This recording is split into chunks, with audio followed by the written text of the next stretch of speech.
suatu tempat di kota Palangkaraya, di mana terdapat makam seorang wali Allah, satu-satunya makam wali Allah yang ada di Palangkaraya. Perjalanan menuju makam memakan waktu sekitar 30 menit dari pelabuhan Bukit Pinang, kota Palangkaraya, tergantung kondisi pasang surut air Sungai Kahayan. Lokasi makam yang cukup jauh dari pusat kota tidak menutup minat para wisatawan untuk pergi berziarah ke lokasi ini.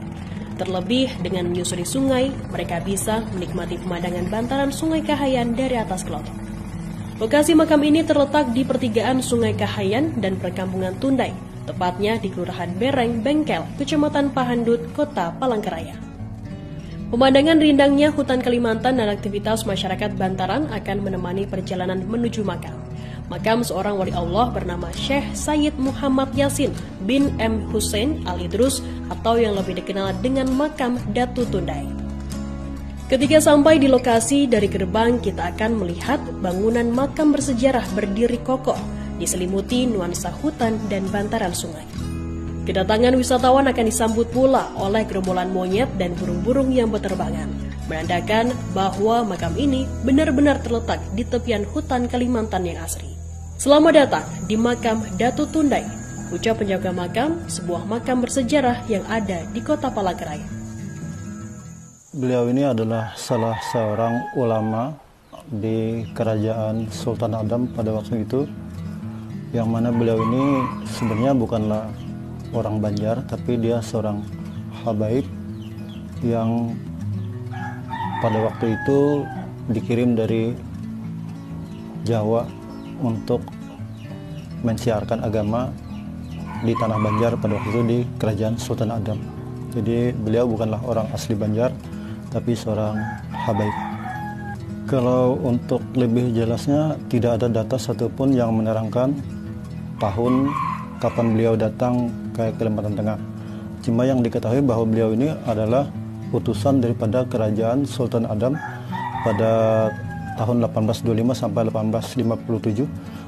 Untuk pastinya beliau ke Palangkaraya belum diketahui kapan datangnya. Cuma di dalam sejarah diperkirakan sekitar 1835-1840. Waktu itu masyarakat sebenarnya tidak mengerti juga bahwa itu ada makam wali. Bahkan namanya juga mereka belum tahu nama yang pasti itu siapa sebenarnya, sampai kami membina makam itu. Jadi mereka itu mengatakan itu makam Said aja. Artinya makam Habib itu. Itu namanya Habib Al-Ma'bub. Nah, sedangkan nama itu tidak ada di dalam Juriat Habib, itu tidak ada Al-Ma'bub, itu tidak ada. Tidak ada satupun yang tahu namanya dan asal-usul mereka. Kenapa jadi kami membina makam itu? Waktu itu beliau ini sering, artinya menjumpai, apakah itu secara jahir atau secara mimpi kita tidak tahu, menemui guru kita Alimul Alamah Al-Birah Syekh Muhtar Nur Al-Banjari pada waktu meminta supaya beliau bisa mendatangi makam beliau di daerah Tumbang Tunda itu. Ya, karena beliau juga meminta kepada, kebetulan guru kita Muhtar Nur Al-Banjari ini dia juga Al-Idrus, dan juga kebetulan juga yang bermakam ini Habib Yasin Al-Idrus, jadi satu juriat. Maka pada tahun 1996 itu sekitar bulan Maret, kami satu buah kelotok mendatangi di sana, mendatangi makam beliau, dan ternyata makam itu penuh dengan rumput lah, dan pohon karet juga besar-besar di situ, karena tidak terawat lagi. Setelah kita ziarah sekitar bulan Maret itu, nah lalu akhirnya diutuslah kita waktu itu untuk menemui siapa sebenarnya pengurus makam ini. Lalu kita datang ke Kelurahan Berbengkel dan kita bertemu dengan sekretaris desa waktu itu, dan kita minta dan kita ingin membinanya. Lalu diberilah kita surat Al-KMD Berbengkel, mendapat surat kuasa dari Berbengkel, dari LKMD Berbengkel, untuk bisa membina makam tersebut.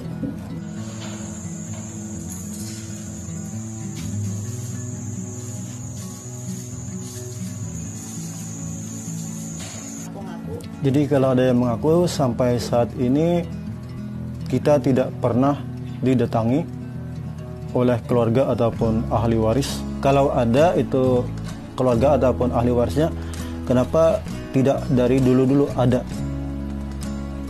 untuk mencari keluarganya. Jadi sampai saat ini tidak ada satupun keluarga yang datang ke sana. Jadi di sekitar makam itu banyak makam-makam orang kampung.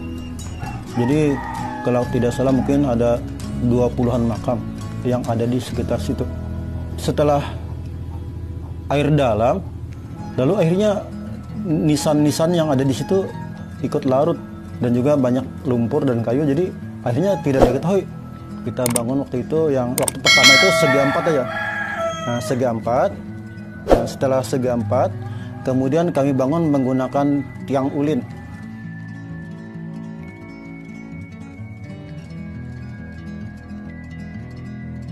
Untuk peziarah hampir setiap pekan itu ada, dari Palangkaraya, dari Pulang Pisau, Kapuas, bahkan dari Banjarmasin dan sekitarnya juga. Ada yang berziarah ke Palangkaraya khusus untuk ke makam Datu Tunda ini, untuk peziarahnya. Tapi akhir-akhir pekan lah yang sering. Dalam 1 tahun mungkin terkumpul mungkin ribuan peziarah yang datang juga. Kebanyakan peziarah biasanya salah satu memenuhi najar biasanya ya, atau hajat ya, itu aja mungkin ya. Untuk tujuan daripada berkunjung ke makam ini, sepengetahuan dan hemat kami.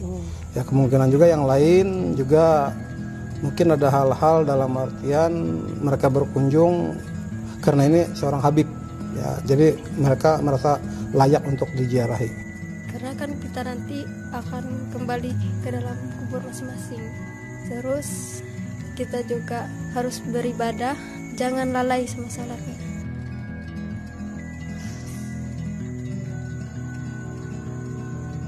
Jadi selama ini, selama kita membina, itu kain keramat atau kain kuning yang orang datang ke sana berhajat itu kan.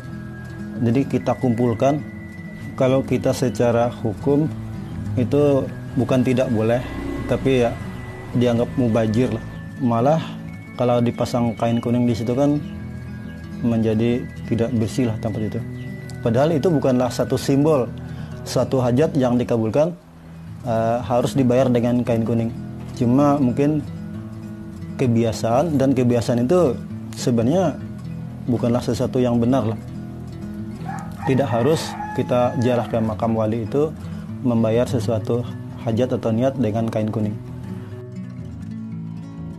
Kita memohon kepada pemerintah lah, sekiranya mudah-mudahan makam yang dibina oleh Al-Banjari ini nantinya bisa dijadikan tempat cagar budaya atau wisata religi, sebagaimana kita lihat makam-makam yang ada di Banjarmasin ataupun di Jawa.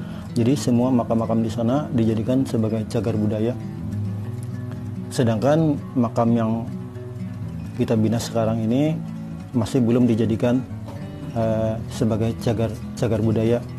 Jadi alhamdulillah kemarin pada bulan Januari kita didatangi oleh Dinas Pariwisata, yang mana mereka meminta izin untuk makam Syekh Said Muhammad Yasin bin Ahmad Husin Al-Idrus ini dijadikan sebagai cagar budaya.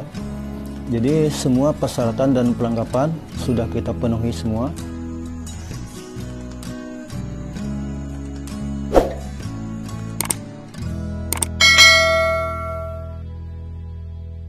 Untuk mencapai area ini ya memang karena keberadaan makam ini di bantaran sungai Kahayan, ya tentunya warga atau masyarakat dari manapun yang ingin berkunjung ke tempat ini, satu-satunya akses yang bisa digunakan yaitu dengan perahu atau kelotok atau dengan speedboat.